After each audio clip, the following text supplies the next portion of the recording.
certainly by 80, let's say by 1984, with all this internal, check and checkmate and moves and getting rid of people and stuff. Miscavige is now in a position where he's basically the single guy running or making the major decisions on a day-to-day basis for Scientology internationally, because Hubbard's off in his thing, and he's reporting to Hubbard. And there are people who are still not friendly to Miscavige. I mean, it's not totally like this clean coup yet. Hasn't quite totally happened yet, but it has gotten to a place where most people are thinking that Hubbard wants it this way, and reports are going up and down the lines. And there are people who are having some problems with what Miscavige is doing still, but they got to be careful about how they're going about doing what they're doing. Okay, so 1984 comes around, and Miscavige gets the idea that they need money because they're fighting all these court cases. Remember, I said I think it was 46 court cases. There's still this Christofferson verdict. They're fighting that publicly. They've got this whole crusade that they're doing in Portland, or they do this in a little bit, in a couple of years. They need money. The church's income had been book sales and service sales of Scientology services, but Scientology's never had millions of members. It's never been this huge multi-million member operation. It's really not ever gone above a few 100,000 members at any one time. And this time period is the time when it was at its peak. So they're not making enough money to deal with all the problems that they've got. And the church is going to go under. And this is a constant threat. This is a constant albatross around Miscavige's neck, because he wanted the power and he wanted the guy to be, he wanted to be responsible. So these are the problems he's going to have to deal with. So they form up what's called the International Association of Scientologists as a membership trust. And they get people to start donating to it. And they're not getting anything back for their money. Up until this time, Hubbard's policies had always stated very, very unequivocally that you are to sell Dianetics and Scientology services and books and lectures, and that's how we make our money. We do not just take money from people for nothing. He was very, very clear about that. And an earlier effort to do something like that, to get that going for the legal fund, Hubbard quashed that. He said, no, that's not what you do. You sell Dianetics and Scientology, you make this thing make money, and that's how you make money to fight the legal stuff. Well, it wasn't working. And the organizations were floundering and things were not going well and they were not making enough money. So they started this thing called the IAS. And I don't know that Hubbard ever knew about it.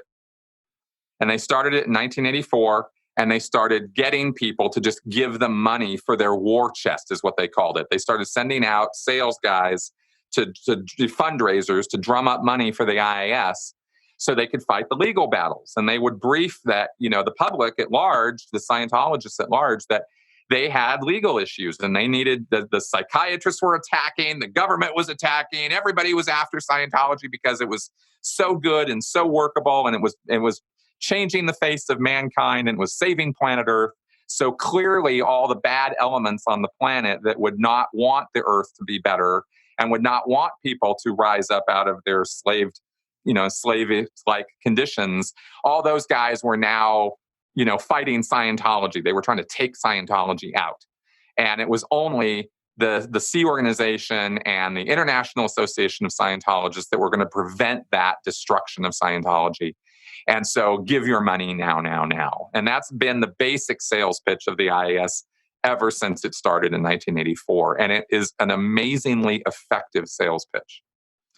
You might look at it from an outside point of view and go, well, that's crazy. But when you're in it and you're being sold that the church is on the ropes and we need your money because we're not going to survive without it, and you're a dedicated Scientologist, you can't give over the money fast enough. And it worked. They accumulated a boatload of money. And it wasn't earmarked for anything. They could do whatever they wanted to with this money. And they did have legal issues and legal problems. And this is and the IRS was coming after them. So They needed the money. It wasn't just to give, David Miscavige a nice set of shoes and a nice dinner. He did that with some of the money too. But that's how that went down. And the IAS is kind of a big deal because it was such a bold move that was completely contrary to what L. Ron Hubbard had specifically said he did not want done. And they just said, why? Why? Do you know why? Yeah, it was just Hubbard's philosophy. He was into exchange. Hubbard was there. I've mentioned this in some of my videos because it seems to rub some people the wrong way because they want to look at Hubbard as this con man, and he was a con man, but he wasn't a wholly unprincipled one. And if that sounds odd, well, it's just kind of how people are. And and Hubbard specifically had this thing about exchange. This was one of the reasons why he hated taxes, is because he didn't feel like the government was exchanging anything back to him. He's like, I'm giving you this money and I'm not getting anything back. And he really had this thing about exchange, and he talked about it in his policies and in his lectures. So he wanted Scientology to be built on a backbone of fair exchange. In fact, better than fair exchange. And he believed in his product. I mean, he might have started with con man ways and he was repackaging hypnosis as we went over. But over the years, and certainly I'm absolutely convinced that by the mid 1960s, he was absolutely a true believer in his own product and his own con. And he was all in on it.